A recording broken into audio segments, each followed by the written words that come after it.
اب آپ لوگوں کے ساتھ ایک بریکنگ نیوز بھی شیئر کرتے ہیں۔ سپریم کورٹ نے آڈیو لیکس کیس میں حکومتی اعتراض جو ہے مسترد کر دیا ہے، اور چیف جسٹس عمر عطا بندیال کی سربراہی میں 5 رکنی لارجر بینچ نے 6 جون کو فیصلے محفوظ کیا تھا، اور وفاقی حکومت نے چیف جسٹس اعجاز الحسن، جسٹس منیب اختر پر اعتراض کیا تھا، اور حکومت کا موقف تھا کہ تینوں ججز کا کیس سننا جو ہے مفادات کا ٹکراؤ ہے، اس لیے مقدمے سے الگ ہو جائیں گے۔ بہرحال عدالت نے ججز پر اعتراض کو جو ہے عدلیہ کی آزادی پر حملہ قرار دیا۔ جسٹس اعجاز الحسن کی سربراہی میں 3 رکنی بینچ نے جو ہے مختصر فیصلہ بھی سنایا ہے، اور اس میں مزید اپڈیٹس لینے کے لیے ہمارے ساتھ موجود ہیں خالد جمیل صاحب، بیورو چیف اسلام آباد ABN نیوز، ان کو ویلکم کرتے ہیں۔ خالد صاحب السلام علیکم۔ جی وعلیکم۔ جی خالد صاحب، یہ ابھی جو فیصلہ آیا سپریم کورٹ کی جانب سے، اس پہ ذرا اس پہ اپڈیٹس بتائیے، اور اس کے جو ہے آگے امپلیکیشنز کیا ہوں گے وہ بھی بتائیے۔ دیکھیں، یہ بیسیکلی آڈیو لیکس جب آپ کو یاد ہوگا پی ڈی ایم کی حکومت تھی تو متعدد آڈیوز پے در پے آ رہی تھیں، جی کچھ ججز کے بارے تھیں، کچھ سیاستدانوں کے بارے میں تھیں، اور خاص طور پہ جو پاکستان تحریک انصاف کی لیڈرشپ تھی اس کو بھی ٹارگٹ کیا جا رہا تھا۔ تو اس پہ ایک کمیشن قائم کیا گیا تھا جسٹس قاضی فائز عیسیٰ کی سربراہی میں کہ اس کی وہ تحقیقات کرے گا، اور اس کو یہ چیلنج کیا گیا تھا، اور پھر اس 5 رکنی بینچ نے اس کمیشن کو کام سے روک دیا تھا اور کہا تھا کہ یہ کمیشن غیر قانونی طور کے اوپر قائم کیا گیا، اور پھر اس کے TORs کے اندر بھی جب بھی کوئی آڈیو یا ویڈیو ہوتی ہے تو سب سے پہلے اس کو یہ دیکھا جاتا ہے کہ اس کو فورینزک ہوتا ہے کہ کیا یہ اصلی یا جعلی ہے، لیکن اس کے قطع نظر اس کو براہ راست جن سے متعلق مبینہ آڈیوز تھیں ان کے خلاف تحقیقات شروع کر دی گئی تھی، اور اس میں بعض ججز بھی شامل تھے یا ججز کی فیملیز بھی شامل تھیں۔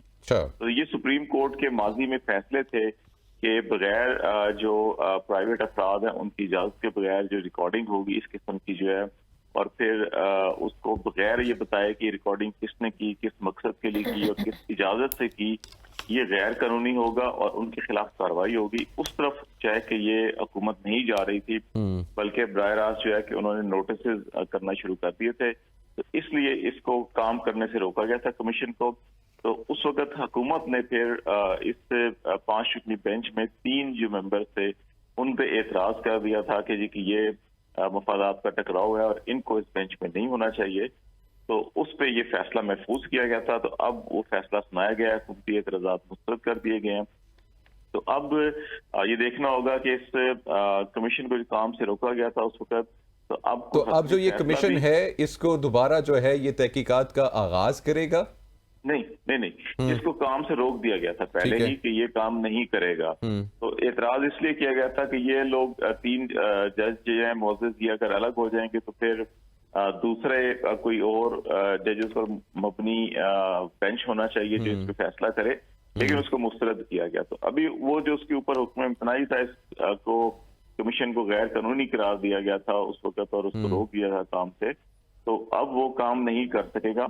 اور وہ ویسے بھی گورنمنٹ بھی اب وہ نہیں رہی، اور ان کے جو مقاصد تھے وہ کچھ اور تھے، اگرچہ وہ تسلسل چل رہا ہے ابھی بھی بہت سی چیزوں کا۔